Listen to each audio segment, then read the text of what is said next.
Not sure how to keep your filament fresh? Let's get educated. As you likely know, spools of filament typically come sealed with silica gel packets inside to keep them nice and dry during transit and before you open them. But what are you supposed to do once you open it?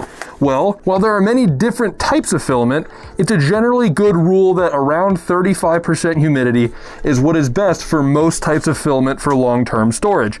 I use a dehumidifier that I keep in my print closet, which has all these filaments in it, and I keep it set at 35%. Now, if you're not able to keep an entire room at a controlled humidity, they do make resealable bags where you can use a pump to suck the air out and essentially re-vacuum seal the filament.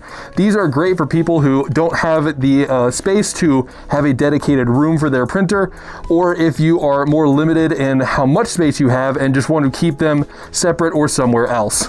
Another good rule of thumb is to try and keep your filament out of direct sunlight. Now, some filaments like ABS or even PETG, after being printed, are more resilient to UV rays than something like PLA or maybe TPU. But before you print them, because the UV rays can dehydrate them, you want to keep them somewhere nice and dry, not near a window, basically just somewhere dark and, if possible, cool. Now, you may be wondering, why is it even important to keep my filament dry? Well, that is an excellent question. When filament absorbs too much moisture, there's essentially water droplets that are inside the filament. And when that filament goes into a hot end that's at 200 degrees Celsius, that moisture is going to evaporate and cause bubbling. It can cause stringing. It can cause under extrusion, or, in some cases, it can even gunk up and clog your extruder entirely. That is why we try to keep the filament dry.